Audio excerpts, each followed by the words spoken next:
It's been 2 weeks since this whole thing started. It all started with a tanker accident. It was all over the news. Everyone thought it was just another oil spill, and there were plenty of volunteers. Plenty of people wanting to help the poor defenseless animals. Plenty of victims. Within hours of the tanker accident, it started happening. The animals had gone crazy. They were scratching and biting the clean-up volunteers. They said it was an adverse effect to whatever was in the tanker. Rescue workers were still trying to get the crew out of the ship, and they could hear screaming inside. Screams to open the doors. But that's when it all went to hell, as soon as they cut the door out. There was 6 minutes of broadcast before it went silent. 6 minutes of screaming and agony. The ship crew attacked the rescue workers like rabid baboons, breaking bones and tearing flesh.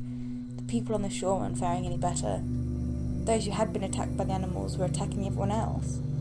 It was worse than a war zone report. Sheer brutality. And yet the broadcast still went on for 6 minutes. 6 minutes and then just blank faces. Nobody could explain what was happening. They tried to continue with regular news. The economy, the weather, a cute human interest story, but they couldn't make us unsee what we saw. I tried to continue with my regular existence, but every time I switched on the news or walked by a newsstand, it was there. This big mystery. They had some explanations, some kind of infection, brain parasites, but it didn't matter. It wasn't an infection we were afraid of. It was them. 4 days after the initial report, a state of emergency was raised. And yet we'd all seen this before. Every zombie movie ever. People didn't know who to trust, people were stockpiling food and weapons, some tried to flee, but it seems like every zombie movie was right. They just didn't make it. 3 days later they arrived in my town. I expected moans, shuffling corpses, dismemberment, but that's where the movies lied. They ran through the streets, screaming. I remember running to my front door as fast as I could, locking, barricading, doing anything to make sure it would stay shut, and then I headed for the window. I was on the second story and I could see the carnage. They were unstoppable. They were aware. A group of them made their way through a building across the street. They jumped straight through the plate glass windows. Even the shards slicing through them made no difference. They just kept coming. My barricade wasn't going to hold. I rushed around my flat, grabbing supplies and jamming them into the most secure room of the flat. I went back for one last look across the street. I wish I hadn't.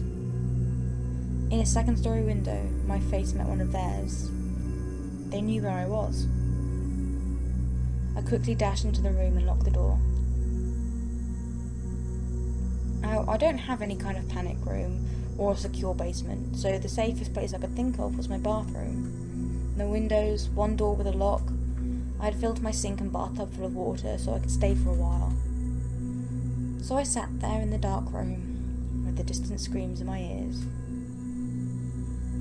I began to feel like I may have overreacted. It had been 2 hours and no sight of them. It actually got quieter and I thought they had moved on. Maybe I could leave the room, get to the kitchen, grab more food to wait it out. Then a crash came through the front door. The sound of someone running full force into the door and knocking down the barrier behind it.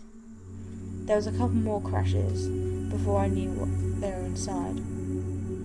Rapid footsteps moving around the flat, a couple of screams and then a bang on the wall beside me. My eyes were open to their widest. Even in the pitch black darkness of the room, another bang, and another. They knew I was there, and they knew I was scared. This was a zombie nightmare I had been expecting from the start. I had nowhere to run. There was only so much time before they would break in. So I sat with my back to the door, hoping my extra weight would make it harder for them to get in. "Why don't you open the door?" A voice on the opposite side of the door. No screams or moans, just quiet, whispery voice. And then more of them.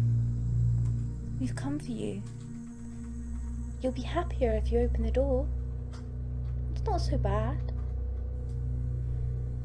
The whispery voices became a cacophony of noise trying to persuade me, to break me, to fool me. I had heard that the moaning of zombies could drive people insane, but this was worse. A siren call. I sat in the darkness and hoped and prayed that they'd get bored. But they don't get bored and they don't leave. I managed to use the mirror to peek under the door, only to be greeted by horrible, unblinking eyes, blood-smeared faces, screams and more horrible whispers. And that was 2 days ago. I don't know what to do anymore. Maybe it won't be so bad.